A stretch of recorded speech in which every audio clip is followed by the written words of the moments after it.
ओम आपोहिष्ठामायो भुवस्ताना ऊर्जे दाधातना महेरणाय चक्षासे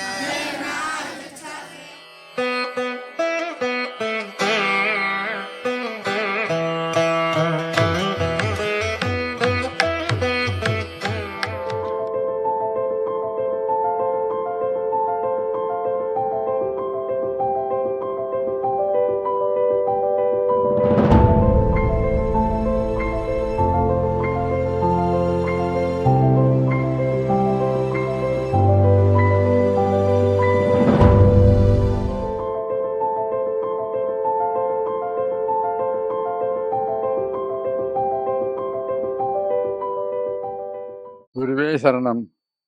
நான் ஒரு chartered accountant. 1971 state bank of இந்தியாவில் ஆஃபீஸராக ஜாயின் பண்ணேன். அங்கே என்னுடைய கலீக் பத்மாவை சந்தித்தேன். நாங்கள் 2 பேரும் ஒருத்தர் விரும்பி கல்யாணம் பண்ணிட்டு அதை கண்டினியூ பண்ணோம் சென்னையிலேயே. அப்போ ப்ரைவேட் செக்டார்லேருந்து நல்ல ஒரு ஆப்பர்ச்சுனிட்டி கிடச்சிது பாம்பேயில். நாங்கள் பாம்பேக்கு போயிட்டோம். எனக்கு கல்யாணத்துக்கு முன்னாடியே பத்மா ஒரு தீவிர தேவி உபாசகி. அவளுக்கு மென்டார் டாக்டர் வெங்கட் ராகவன் அப்படின்னு ஒருத்தர் இருந்தார். He was ayurvedic doctor. அது தவிர ஸ்ரீவித்யால பெரிய பண்டிதர். அவருடைய அறிமுகம் கிடைச்சது. அவர் அறிமுகத்தை வச்சுட்டு நாங்களும் ஸ்ரீவித்யால இன்ட்ரெஸ்ட் எடுத்துக்கிட்டு கொஞ்சம் கொஞ்சம் கற்றுக்கிட்டு நாங்களும் அபியாசம் பண்ண ஆரம்பித்தோம். யஜ்யஸ் பட்டாரகர்னு பேர் அவருக்கு. அவருடைய இன்ட்ரோடக்ஷன் மூலம் அவருடைய குருவுக்கு நமக்கு பரிச்சயம் ஏற்பட்டது. தேவிநாத குரு அப்படின்னு பேரு. சிவசக்தி ஆசிரமம் அப்படின்னு நம்ம கோணையில ஆந்திர பிரதேஷ்ல கைலாச கோணைன்னு இருக்கு இல்லையா, அங்கே ஒரு வாட்டர் ஃபால்ஸ் இருக்கு ஃபேமஸ். அந்த இடத்துல ஒரு ஆசிரமம் இருக்கு. இப்பவும் நல்லா நடக்குது. அவர் 1977 ஸ்ரீபுரம் போயிட்டாரு. அவருடைய பையன் ஸ்ரீகுமார் அப்படின்ட்டு ரிசர்வ் பேங்க்ல டெப்டி ஜெனரல் மேனேஜரா இருக்காரு. அவர் பார்த்துட்டு இருக்காரு, நல்லபடி நடத்திட்டு இருக்காரு. அவருடைய சிஷ்யகோடிகள் நிறைய பேர் இருக்காங்க. அந்த குருநாதருடைய புக்கு எல்லாம் படித்தோம். அவருடைய உபதேசங்களை கேட்டோம். அந்த உபதேசங்களில் மெயினாக குறிப்பிட்டது என்னன்னு கேட்டால், நம்ம இந்து மதம் நல்ல ஸ்ட்ராங்காக ஆகணும்னா, இப்போ இருக்கிற டிவிஷன்லாம் போகணும்னா என்னென்ன செய்யணுங்கிறத எழுதியிருக்காரு. அதில் முக்கியமாக குறிப்பிட்டு சொல்லியிருக்கிறது என்னன்னு கேட்டால், பல உட்பிரிவுகள் இருக்குது. ஒவ்வொரு உட்பிரிவுக்கும் ஒரு சம்பிரதாயம் இருக்குது. அதனால நான் சம்பிரதாயத்தினால பாகுபாடு இருக்குது. அதெல்லாம் இல்லாமல் எல்லாருக்கும் பொதுவானது காயத்ரி. அதனால என்ன சொன்னார், எந்த வைஷ்ணவா இருந்தாலும் சைவமாக இருந்தாலும் சாக்தனாக இருந்தாலும் எதாக இருந்தாலும் காயத்ரி பொது. அதனால காயத்ரி கோவிலை வச்சு மறுபடியும் திருப்பி நம்ம இந்து சமுதாயத்தை ஒருங்கிணைக்கணும், எல்லாரையும் யுனைட் பண்ணணும் அப்படின்னு அவருக்கு முதல் கட்டளை என்னன்னு கேட்டால், காயத்ரி கோவில் ஆரம்பிங்கோ, எவ்வளோ முடியுமோ எவ்வளோ இடங்கள்ல காயத்ரி கோவில் ஆரம்பிக்க முடியுமோ ஆரம்பிங்கோ. அது மட்டும் இல்லை, அவருக்கு இந்த நம்ம காஸ்ட் பாகுபாடு விருப்பம் இல்லை. அவருடைய சித்தாந்தத்தில் அவர் வேத பண்டிதர். அவரே ஒரு கணபாடிகள். அவர் நல்லா ஆராய்ச்சி செய்து வேதங்களை படித்து அதனுடைய பொருளை உணர்ந்தவர். அவர் சொன்னபடி கேஸ்ட் டிஃபரன்ஸ்லாம் பின்னாடி வந்தது, நமக்கு அது தேவையில்லை. ஆக்சுவலாக வேதத்துக்கு எல்லாருக்குமே உரிமை உண்டு. அதுல ஆண் பெண் பாகுபாடும் கிடையாது, எல்லாருக்கும் உரிமை உண்டு அப்படிங்கிறத வலியுறுத்தினாரு. அதனால அவர் என்ன சொன்னாரு, காயத்ரி கோவில் ஆரம்பிச்சு விருப்பம் உள்ளவங்களுக்கு, அதுக்கு உண்டான தகுதி உள்ளவங்களுக்கு காயத்ரி உபதேசம் பண்ணுங்க சொன்னாரு. அந்த மாதிரி அது ஃபர்ஸ்ட் அந்த ஒரு ஆர்டர், அந்த குறிக்கோளை நான் எடுத்துக்கிட்டேன். 2வது குறிக்கோள் என்ன சொன்னாரு, நம்ம இந்து மதத்துக்கு ஆணி பேருங்கிறது வேதம் தான். அந்த வேதத்தை ப்ரிசர்வ் பண்ணணும், காப்பாற்றணும், அதை வளர்க்கணும், நிறைய பேருக்கு சொல்லிக் கொடுக்கணும். அந்த வேதத்தில் உள்ள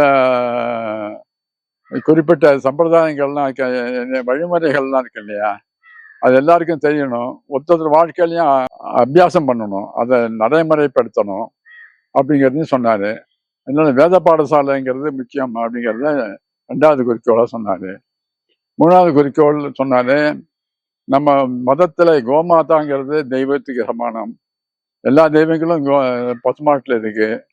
அதனால பசுக்களை காப்பாத்துறது, சம்ரட்சிக்கிறது, அதை வளர்க்கறது பெரிய பெரிய நல்ல காரியம். அது நல்லா செய்யணும் அப்படிங்கிறது 3வது பாயிண்டா சொன்னாரு.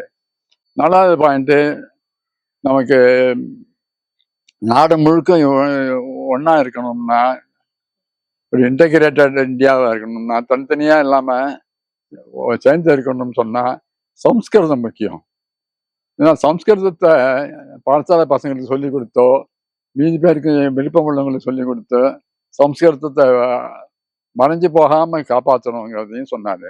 5வதா சொன்னாரு, நம்ம சித்த வைத்தியம், ஆயுர்வேத வைத்தியம், நம்ம நாட்டு வைத்தியங்கள் மறைஞ்சு போற நிலைமையில் இருக்கு. அதுக்கு எவ்வளவு முடியுமோ அவ்வளவு உதவி செஞ்சு, அதனால அதுக்கு உண்டான அந்த ஃபீல்டில் ரிசர்ச் பண்ணுறதுக்கு வழிமுறைகளை ஏற்படுத்தணும். அதுக்கு உண்டான பாடசாலைகள், கல்வித்துறையில் என்ன செய்யணும் அப்படிங்கிறதையும் சொன்னாரு. இதெல்லாம் சொல்லிட்டு கடைசியில் அவர் என்ன சொன்னாரு, போக போக முதியவர்களுக்கு கவனம் இல்லாம இருக்கு. முதியவர்களுக்கு ஒரு காலத்துல ஒரு இடத்துல அமைதியா இருந்து தன்னுடைய வாழ்ந்த கடைசி நாட்களை போக்குறதுக்கு வழி அமைக்கணும் அப்படிங்கிறதையும் இண்டிகேட் பண்ணாரு. இது எல்லாமே மனசுல இருந்தது. 1975 போனவன் 40 வருஷம் பாம்பேலே இருந்தேன். பாம்பேலே பெரிய கம்பெனியில் நல்ல உயர் பதவியில இருந்து ஒர்க் பண்ணேன். அங்கேயே ப்ராப்பர்ட்டி எல்லாம் வாங்கி வச்சிருந்தேன். இதுக்கு இடையில 1996 பூவாலைங்கிற ஆரம்பாக்கம் பக்கத்துல உள்ள கிராமத்துல ஒரு 40 ஏக்கர் நிலம் வாங்கி வச்சிருந்தேன். வாங்கும்போது வெறும் பொட்டத்தரையா தான் இருந்தது. ஆனா அதுல ஒரு 2500 மாஞ்செடிகள் வச்சு வளர்த்து நான் 2010 ரிட்டையர் ஆன போது பார்த்தா நல்ல ஒரு மாஞ்சோலையா இருந்தது. அது வந்து பார்த்தா தெரியும் உங்களுக்கு. அதுவும் இயற்கை விவசாயம். அதுல பெஸ்டிசைடோ ஃபெர்டிலைசரோ இல்லாம மாந்தோட்டத்தை வளர்த்தோம். அந்த கோசாலையினுடைய சாணியை அதையும் உபயோகப்படுத்தி வளர்த்தோம். அதனால இயற்கை சூழ்நிலை பார்த்தோம்னா அங்கே ஒரு ஹோம் கட்டினோம். நாங்கள் ஃபார்ம் ஹவுஸ் மாதிரி கட்டினோம். ஃபார்ம் ஹவுஸ் அனுபவிச்ச போது எங்களுக்கு என்ன தோணுது, இங்கேயே ஒரு முதியோர் இல்லமும் வந்ததுன்னா அவங்களும் இதை அனுபவிக்கலாம், பாடசாலைக்கு சப்போர்ட்டிங்காக இருக்கும் அப்படின்னு தோணுது. இந்த எல்லா ஐடியாவும் கம்பைன் பண்ணி பார்த்தா காயத்ரி கோவில், பாடசாலை, கோசாலை, முதியோர் இல்லம் எல்லாமே அந்த 40 ஏக்கர்ல 15 ஏக்கர் தனிப்படுத்தி நடுவில் ரோடு இருந்தது. அந்த 15 ஏக்கர்ல இது எல்லாத்தையும் நிறுவனம்னு சொல்லி ஒன்னொன்னா நிறுவ பார்த்தோம். அப்ப பணப்பிரச்சனை வந்தது. பணப்பிரச்சனை வந்தபோது ஒரு சடனா ஒரு ஐடியா கொடுத்தாரு. அது குருநாதர் கொடுத்த ஐடியாவை தான் நினைக்கிறேன். நம்ம எப்படியும் பாம்பேல இனிமேல் இருக்க போறது இல்லை, அதனால பாம்பே ப்ராப்பர்ட்டியை வித்துட்டு இந்த பணத்தை போடலான்னு வந்து பணத்தை விற்று சொந்தமா அந்த பணத்தை தான் யூஸ் பண்ணி இந்த ஃபெசிலிட்டி செட்டப் பண்ணோம். ஓல்டேஜ் ஹோம் கட்டும்போது கன்ஸ்ட்ரக்ஷன்லாம் ஆரம்பிக்கும் போது எங்களுக்கு ஒரு கைடன்ஸ் வேணுமேன்னு தோணுது. ஆனால் எங்களுக்கு அனுபவம் இல்லை. அதனால ராஜ்குமார் சாரை அப்ரோச் பண்ணி ரிக்வஸ்ட் பண்ணோம். ராஜ்குமார் சார் ரொம்ப அனுபவிச்சார் இந்த ஓல்டேஜ் ஹோம் பற்றி. கட்டட அமைப்பு ஆரம்பத்துலேருந்து அவர் எங்களோட கூட உதவி செஞ்சு இந்த முதியோர் இல்லாம பூர்த்தி பண்ணோம். காயத்ரி ஹோம்னுடைய ஃபவுண்டர் ட்ரஸ்டியும் ஜெயராமன் ஒருத்தர் வந்து நிறைய வேத பாடசாலையில் இன்வால்வ் ஆகிட்டு இருக்கார். 2 பேரும் வந்து நான் அம்பத்தூரில் நடத்திட்டு இருக்கிற ஹோமில் வந்து என்னை பார்த்தாங்க. பார்த்தபோது அந்த ஹோம் எல்லாம் வழக்கப்படி ஒரு விசிட்டருங்கிற முறையில் அந்த ஹோம் ஃபுல்லாக நான் சுற்றி காமிச்சேன். முடித்த உடனே அவர் வந்து என்கிட்ட கேட்டார், சார் நான் ஒரு ஹோம் ஆரம்பிக்க போகிறேன் முதியோர்லாம், அப்புறம் வந்து ஒரு கோஷாலா ஒன்று ஆரம்பிக்க போகிறேன், இந்த 2க்கும் வந்து நீங்கள் வந்து உதவி பண்ண முடியுமா, நீங்கள் ஏதாவது ஹெல்ப் பண்ண முடியுமான்னு கேட்டார். அடுத்தது ஹெல்ப்னு சொன்னால் அடுத்த செகண்ட் எஸ் தான், நோனே கிடையாது. ரைட் சார், இந்த 2ஐயும் நான் வந்து உங்களுக்கு பண்ணித்தரேன். அப்படி வந்து இந்த முதியோர் இல்லத்தில் நான் இன்வால்வ் ஆனேன். இது கிட்டத்தட்ட ஒரு 12 வருஷமாக நடந்துட்டு இருக்குது. அதுல வந்து டே ஒன்ல இருந்து என்னுடைய இன்வால்மெண்ட் ஃபுல்லா இருந்தது. முதல்ல பூமி பூஜை போட ஆரம்பிச்சதுல இருந்து இந்த building one by one one by one one by one construction ஆகி இவ்வளவு பேர் அகாமடேட் வர்றதுக்காக அந்த சமயத்திலையும், அதுக்கப்புறம் வந்து வெறும் இல்லம் மட்டும் கட்டி வச்சா போறாதே, நம்ம வந்து பல இடத்துல அட்வர்டைஸ்மெண்ட் பண்ணி ஒரு 15 பேர் 20 பேர் ஒரு நாளைக்கு பார்த்தீங்கன்னா, அந்த மிஸ்டர் ராகவன் சார் மூலியமா 2 வேன்ல ஒரு 30 பேர் வந்து சேர்ந்தாங்க. அந்த 30 பேர் வந்து சேர்ந்தா மட்டும் போறாது. அவங்களுக்கு வந்து இல்லத்த பத்தி சொல்லி, இங்க இருக்கிற என்னென்ன ஃபெசிலிட்டி இருக்குங்கிறத பத்தி சொல்லி, தூரமா இருக்குங்கிறதுனால நீங்க இத கவலைப்பட வேணாம் அப்படிங்கிறத பத்தி எல்லாம் பேசி, அவங்கள வந்து எப்படி இந்த இல்லத்துல இருக்க முடியுங்கிறதுக்காக வந்து பாடுபட்டேன். அது மட்டும் இல்ல, தொடர்ந்து இந்த 10, 12 ஆண்டுகள்ல இந்த ஹோம்ல இருக்கக்கூடிய நிறைய பேர் வந்து நம்மளுடைய ரெஃபரன்ஸ் மூலியமா வந்து சேர்ந்தாங்க. ஒரு இடத்துல ஒரு வேக்கன்சி ஆகுதுன்னு தெரிஞ்சதுன்னா சரி, உடனே நான் வேலை செய்ய ஆரம்பிச்சுருவேன். இன்னும் யார கூப்பிடலாம், யார கூப்பிடலாம், யார கூப்பிடலாம் அப்படின்னு. அப்படி வருவாங்க. ஒரு மேனேஜர் இல்லையா, வேற யார் மேனேஜர் பார்க்கலாம். அதே மாரி வந்து ஒரு குக் இல்லையா, இன்னொரு புது குக்க பிடிச்சு எப்படி கொண்டு வரலாம். இந்த மாதிரி வந்து நிறைய கான்டாக்ட்ஸ் என்கிட்ட இருக்கிறத பூரா கனெக்ட் பண்ண ஆரம்பிச்சேன். இந்த கான்டாக்ட்ஸ கனெக்ட் பண்ணாவே நமக்கு நிறைய வேலை நடந்தது. அது மாரி பண்ணுது. நிறைய இன்வெஸ்ட்ஸ வந்து சேர்க்க முடிஞ்சது. என்னுடைய வங்கியில என் கூட பணிபுரிஞ்சவங்களுடைய நிறைய ரிலேட்டிவ்ஸ் இங்க வந்து இன்வெர்ட் ஆகி இருந்துட்டு இருக்காங்க. எனக்கு குழந்தைகள் கிடையாது. எங்கள் அண்ணா பையன் தான் வளர்த்து எல்லாம் பண்ணினான். அவன் அமெரிக்காவுக்கு போகிறதுனால நல்ல ஹோமில் அத்தையை கொண்டு விட்டு சௌகரியமாக இருக்கணும்னு சொல்லிட்டு அவன் வந்து நல்ல ஹோமில் கொண்டு விடணும்னு அவன் ஊருக்கு போகிறதுக்கு 2 நாள் முன்னாடி இந்த ஹோமில் நல்ல ரூமில் கொண்டு விட்டு எங்கள் அத்தைக்கு எல்லா சௌகரியம் நீங்கள் பண்ணி கொடுக்கணுன்ட்டு. கவலையே இல்லை. வீட்டிலனா நம்ம சமைச்சு சாப்பிட்டு எல்லாம் பண்ணுவோம். இங்கே அப்படி கிடையாது. வேலை காலம்பர 6:30 மணிக்கு டான் காஃபி, 8 மணிக்கு கொளியத்துக்கு நர்ஸு வந்து குளிப்பாட்டி விட்டுருவா. அப்புறம் வந்து நேராக டிஃபன் சாப்பிட போயிடுவோம். பண்ண நல்லா ஒவ்வொரு நாளைக்கும் ஒவ்வொரு தினசா. நம்ம வீட்டில் கூட அப்படி நான் செஞ்சதில்லை. அவ்வளோ சூப்பராக இருக்கும். ஒவ்வொரு டிஃபனும் ஒவ்வொரு நாளைக்கும். 4 கிளப்புக்கு பிரசிடெண்ட்டாக இருந்தேன். நான் ஒவ்வொரு மாதமும் ஒவ்வொரு ஹோம் காய்ச்சின்னு போவேன். அதனால பார்த்ததுனால சொல்ல எல்லா ஹோமுமே ரொம்ப சுமார் தான். சொல்லக்கூடாது, நம்ம யாரையும் சொல்லக்கூடாது, சுமார் தான். ஆனால் தி பெஸ்ட்னாக்க காயத்ரி ஹோம் தான். அது மோகன் சாரும் ராஜ்குமார் வந்து பார்த்துக்கிறாரு. மற்றபடி எல்லா இதையும் மோகன் சாரும் மகாலட்சுமியும் நான் பார்த்துக்கிறப்பா. இது மாதிரி தாத்தாப்பா நம்ம பேரன் கூட எடா கொஞ்சம் வாடா கண்ணா அப்படின்னா, இருப்பட்டி கொஞ்சம் இரு அப்படிம்பாங்க. இவர் அப்படி இல்லை. மோகன் சாருங்கும்போது ஓடி வந்துடுவார். என்ன வேணும், ஏது வேணும், மருந்து வேணுமா, அது வேணுமா. எனக்கு இந்த கால் சாலி கிராமத்தில் இனிமேல் ஒன்றும் பண்ண முடியாதுன்ட்டார். இந்த கால் அவ்வளோ சரங்கு தண்ணியாக வழியும். அப்படி பண்ணது மோகன் சார். நீங்கள் கவலையே படாதீங்க, இந்த கால் நான் சரியாக்குறேன்னுட்டு பெரிய டாக்டர் டேஷன் போய் மருந்து பெற்றார்.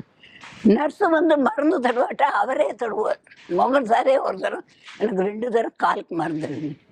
ஆனால் உண்மையிலே சொல்கிறேன், இந்த ஹோம் மாதிரி எதுவுமே வராது. எல்லாரும் சௌகரியமாக சந்தோஷமாக தான் இருக்கும். நாங்கள் டெய்லி ஒர்க்காக இங்கே வந்து பிபி வெயிட்டல் செக் பண்ணுறது, பிபி பார்க்குறது எல்லாமே பண்ணிகிட்ருக்கோம். ப்ளஸ் வந்து இங்கே எமர்ஜென்சியாக வந்து O2 மிஷின் எல்லாமே இருக்குது. நாங்கள் எமர்ஜென்சி எல்லாமே இங்கே கேர் பண்ணி பார்த்துப்போம். நெக்ஸ்ட்டு வந்து எங்கள் மேனேஜ்மெண்ட் வந்து எங்களுக்கு நல்லா ஃப்ரீடம் கொடுக்கறதுனால நாங்களும் ரொம்ப ஃப்ரீடமாக இங்கே ஒர்க் பண்ணிகிட்ருக்கோம். இங்கே ஒர்க் பண்ணுறது வந்து எங்களுக்கு வந்து ஒரு இடத்துல வந்து ஒர்க் பண்ணுறோம் அப்படின்னு ஒரு ஃபீல் வரல. நாங்கள் ஒரு ஃபேமிலியாகவே இங்கே ஒர்க் பண்ணுறதுனால எங்களுக்கு ரொம்ப ஹாப்பியாக இருக்குது இங்கே ஒர்க் பண்ணுறதுக்கு. இங்கே வரவங்களும் எங்களால் ஹாப்பியாக இருக்காங்க, அவங்களால நாங்களும் ரொம்ப ஹாப்பியாக இருக்கோம்.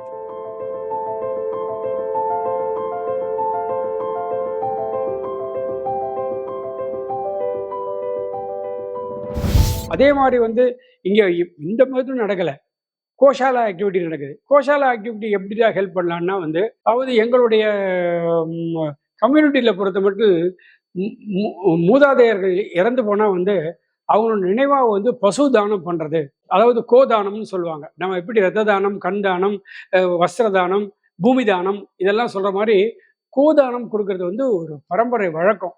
அதனால வந்து என்னுடைய தந்தையார் இறந்த பிறகு, தாயார் இறந்த பிறகு, அப்புறம் அதே மாதிரி வந்து என்னுடைய சம்பந்திகள் 2 பேர் இறந்து போன சமயத்துல அவங்க எல்லாம் நார்பாகும். அப்புறம் என்னுடைய நண்பர்கள் மூலியமா இப்படி வந்து கிட்டத்தட்ட ஒரு 10 பசுக்கள் வந்து இந்த கோஷாலுக்கு தானமா கொடுத்தோம். அதனால பல பயன்கள் ஆகுது.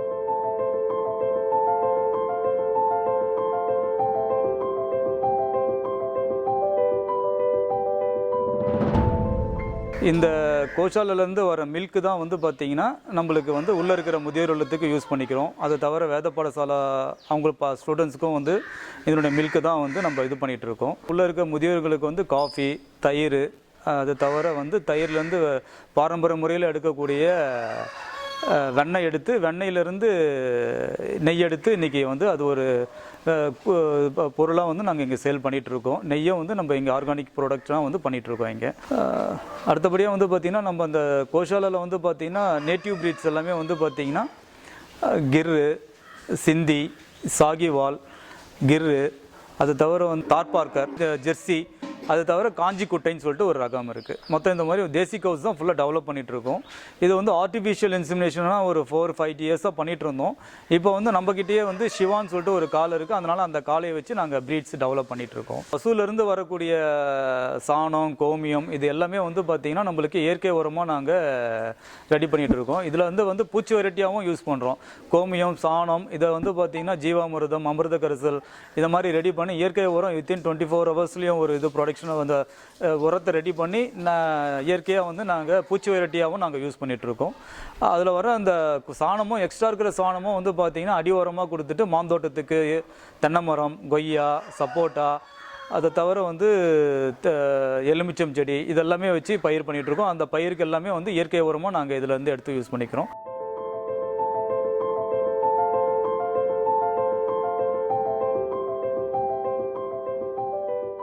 அதாவது இந்த முதியோர் இல்லத்தினுடைய முதியோர்களுக்காகவும் பாடசாலையில் இருக்கிறவங்களுக்காகவும் இயற்கையான நமக்கு வந்து நல்ல உணவு கிடைக்கணும் அப்படிங்கிறதுக்காக ஆர்கானிக் முறையில் தயார் பண்ணுற அரிசி போடுறோம். எல்லாருக்கும் தேவையானதை பண்ணி தரோம். இங்க எல்லாருக்கும் வயசானவங்களுக்கு, பசங்களுக்கு வெங்காயம் பூண்டு இல்லாம வேதம் படிக்கிற பசங்களுக்கும் பண்ணி தரோம். வயசானவங்களுக்கு குழந்தை சாதம், பூங்குழரிசி சாதம், பச்சரிசி சாதம் அவங்களுக்கு தேவையானதும் பண்ணி தரோம். சுகர் பேஷண்ட்டுக்கு ஸ்வீட் அவ்வளவா இல்லாம நார்மலா என்ன வேணுமோ அவங்களுக்கும் அதுவும் தருது. இடியாப்பம், சப்பாத்தி, ஊத்தப்பம், ஆனியன் ஊத்தப்பம், சாதா ஊத்தப்பம், பொங்கல், சாம்பார் அந்த மாதிரி எல்லாருக்கும் என்ன வேணுமோ அதை பண்ணி தரோம். மெனு படி என்ன மெனு போட்டு தந்தாங்களோ எங்க சார் அதை படி ஃபாலோ பண்ணிட்டு இருக்கோம். காரம் இல்லாதவங்களுக்கு காரம் இல்லாம, பைசி இல்லாம நார்மலா ஃபுட் இருக்கிறவங்களுக்கு நார்மலா ஃபுட் இருக்கு. ஃபுட்டை பொறுத்த வரைக்கும் லிமிட்டட் இல்லை சார், அன்லிமிட்டட் தான். அவங்க தேவை என்ன கேட்கறாங்க சாப்பிடலாம். ஏன்னு கேட்டிங்கன்னா அந்த ஃபுட்டை பொறுத்தவரை ரெஸ்ட்ரிக்ட் பண்ணுறோன்னு பார்த்தீங்கன்னா இந்த டயபெட்டிக் பேஷண்ட்ஸ் இல்லை பிபி இருக்கிற பேஷண்ட்ஸ்க்கு வந்து அதிகபட்சமாக சால்ட் எடுக்கக்கூடாது. இந்த மாதிரி ஒரு இது மாதிரி வரும்போது தான் நாங்கள் அந்த ரெஸ்ட்ரிக்ஷன்ஸை வந்து ஃபாலோ பண்ணுவோம். அதிகபட்சமாக நம்மளுக்கே தெரியாமல் ஏதாவது ஒரு ஃபுட்டு வேணுமே ஃப்ரூட்ஸு தேவையில்லாத ஃப்ரூட்ஸை வாங்கி சாப்பிடக்கூடாதுன்ற ஒரே ஒரு இதுதான். அதனால அது மட்டும் கொஞ்சம் டீப்பாக வந்து நாங்கள் மானிட்டர் பண்ணிகிட்டே இருப்போம். யாருமே வந்து அவங்களுடைய கண்ட்ரோலில் விடாமல் எங்களுடைய கண்ட்ரோலை நாங்கள் வச்சுக்கிறோம். இந்த மாதிரி ஒரு விதத்தை பொறுத்த வரைக்கும் நாங்கள் அது ஸ்ட்ரிக்டாக ஃபாலோ பண்ணிகிட்டு இருக்கோம். இல்லைன்னா அவங்களுடைய ஹெல்த் கண்டிஷன்ஸ் ரொம்ப கிரிட்டிக்கலாக போய் முடிகிற ஸ்டேஜஸ்லையும் இருக்குது. மேங்கோ ஃபார்ம் பண்ணும் போது மேங்கோ சீசன் வரும்போது நாங்கள் தான் ரொம்ப அவசரப்படுவோம். அந்த நேரத்தில் எல்லாருக்குமே எல்லாருக்குமே சுகர் லெவல் இன்க்ரீஸ் ஆகிடும். ஏன்னா நம்மளால 40 பேரையும் மேனேஜ் பண்ணுறது ரொம்ப கஷ்டமான ஒரு காரியம். அந்த நேரத்தில் வந்து ஸ்ட்ரிக்டாக கொஞ்சம் ஃபாலோ பண்ணிப்போம். நாங்களே கொடுப்போம், மாம்பழம்ன்றது நாங்களும் கொடுப்போம், சப்போட்டாவும் கொடுப்போம். ஆனால் கொடுக்கறது லிமிட்டாக எடுத்துக்கணும். அதுதான் அதிகபட்சமாக எடுத்தாங்கன்னா டயபெட்டிக் வந்து பேஷண்ட்ஸ் பின்னாடி நாங்கள் தான் அவங்களை எட்டிட்டு போயிட்டு ஹாஸ்பிட்டல் எட்டுமே பார்த்து ட்ரீட்மெண்ட் பண்ணி அதுக்கும் நாங்கள் தான் பார்த்தாகணும். அந்த மாதிரி ஒரு சுச்சுவேஷன் வராமல் இருக்கணுன்றதுக்காக தான் இந்த மாதிரி ஒரு ஸ்ட்ரிக்டாக ஃபாலோ பண்ணிட்டு இருக்கோம். இது நடந்துட்டு இருக்கும்போது பாடசாலையும் இங்கே இருக்கிறதுனால பாடசாலைக்கும் பார்த்து என்னால் என்னென்ன ஹெல்ப் செய்ய முடியுமோ, அதாவது நண்பர்கள் நிறைய இருக்கிறதுனால அவர்கள் மூலியமாக வந்து ஒரு பேனா வேணும், ஒரு பென்சில் வேணும்னாலும் 30 பசங்க படிக்கிறாங்கன்னா 30 பேனா வேணும், 30 பென்சில் வேணும், 2 நோட் புக், 60 நோட் புக் வேணும்.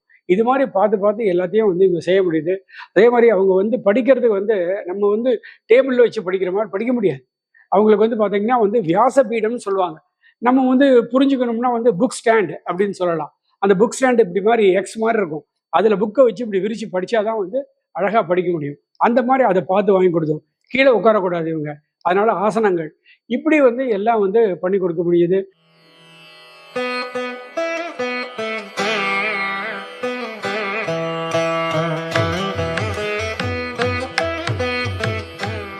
மகதி வேத பாடசாலா போலை வில்லேஜ்ல நம்ம நடத்திட்டு இருக்கோம். நம்ம இங்க வந்த பசங்க பீகார், ஒடிசா, ஜார்க்கண்ட், அது அப்புறம் குஜராத்லேருந்து நிறைய ஸ்டேட்லேருந்து நம்ம நார்த் இந்தியாவிலேருந்து மொத்தம் நிறைய பசங்க வராங்க இங்கே படிக்கிறதுக்கு. வந்து இங்கே வேதமும் நம்ம சுக்ல வேத கானுஷக்கா நம்ம சொல்லி தருவோம். நானும் இங்கே வந்து 11 வருஷத்தை வந்து அப்புறமா படிச்சுட்டு இங்கே வாத்தியாராக இருக்கேன். அதனால இப்போ பசங்க எல்லாம் வாத்தியார் இப்போ நான் பாட்டு எல்லாம் வேதம் எல்லாம் சொல்லி கொடுத்துட்டு இருக்கோம். நம்ம இங்கே சான்ஸ்கிரிட் வாத்தியார், சான்ஸ்கிரிட், மேத், இங்கிலீஷ், அது அப்புறம் சோஷியல் சயின்ஸ், யோகா, ஸோ எல்லா ஆக்டிவிட்டிஸ் நம்ம இங்கே எடுத்துட்டு இருக்கோம் நம்ம பசங்களுக்கு. ஸோ ஃபியூச்சர்ல இவங்களுக்கு நிறைய ஆப்பர்ச்சுனிட்டி கிடைக்கிறதுக்காக அதை நம்ம இதை பண்ணிட்டு இருக்கோம். மாத்திவேத பாடசாலாவோடது எல்லாம் ஃபுல் நம்ம இங்கே நல்லா பார்த்துட்டு இருக்கோம். அது அப்புறமா யோகா கிளாஸஸ், மண்டே அன்னைக்கு யோகா கிளாஸஸ் இருக்கு. So evening time 7 o'clock English classes இருக்கு. ஸோ அந்த வழியாக நம்ம சான்ஸ்கிரிட் 9 to 10 அந்த மாதிரி கிளாஸஸ் கூட வச்சிருக்கோம் நம்ம. ஸோ ஃபுல் அதை வேதம் இன்க்ளூட் நம்ம லௌகிக் வித்யா கூட நம்ம எல்லா பசங்க சொல்லி கொடுத்துட்டு இருக்கோம். ஸோ மொத்த பசங்க நார்த் இந்தியாவிலேருந்து வந்திருக்காங்க. ஸோ இவங்க இங்கே படிச்சுட்டு இருக்காங்க.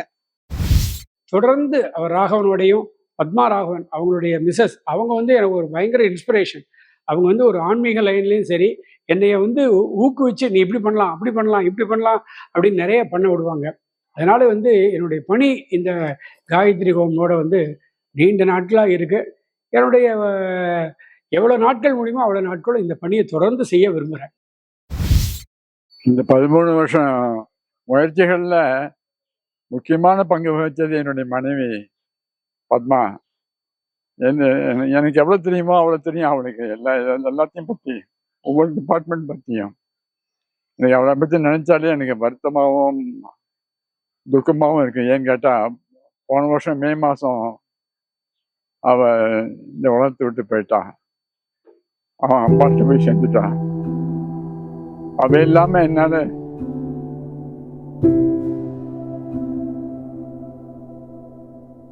இதை பண்ணிருக்கவே முடியாது. அதே மாதிரி நிறையா ஃப்ரெண்ட்ஸு கூட இருந்து ஹெல்ப் பண்ணி, ராஜ்குமார் மாதிரி சாமி கூட இருந்து எந்த ஆக்டிவிட்டி எல்லாத்தையும் அடிக்கடி போய் பார்த்து சூப்பர்வைஸ் பண்ணி பண்ணுறதுனால தான் இதெல்லாம் நடக்குது. நல்ல அதிகாரி மோகன், அவர் கிடைச்சது எனக்கு என்னோட அதிர்ஷ்டம்.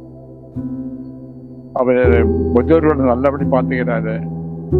நான் முதியோர்களோட இன்டராக்ட் பண்ணி கேட்கும்போது அவருடைய ஈடுபாடும் முயற்சியும் ஆர்வமும் ரொம்ப பாராட்டத்தக்கன்னு சொன்னாங்க. ரொம்ப நல்ல டீம் அமைஞ்சிருக்கு. பத்மா மட்டும் இல்லை, என் பையன் கிருஷ்ணாவும் ஈக்குவலி இன்ட்ரெஸ்டட். அவனுக்கு நல்ல ஆர்வம் இருக்கு இந்த ஆக்டிவிட்டி எல்லாத்துலேயும். அவன் ஒய்ஃபு பிரபாவும் ரொம்ப ஆக்டிவாக இருக்கா. அவளும் 2 பேரும் என் ட்ரஸ்ட் மூலமாக தான் பண்ணுறோம் இந்த ஆக்டிவிட்டி எல்லாம். 2 ட்ரஸ்ட் வச்சுருக்கோம். ஒரு ட்ரஸ்ட் பாடசாலை கௌசாலா, ஒரு ட்ரஸ்ட்டு ஓல்டேஜ் ஹோம். 2 ட்ரஸ்ட்லேயும் அவங்க ட்ரஸ்டியாக இருக்காங்க. அவங்களுக்கும் நல்ல ஆர்வம் இருக்குது. அதுவும் என்னுடைய குருநாதனுடைய பிரசாதம்.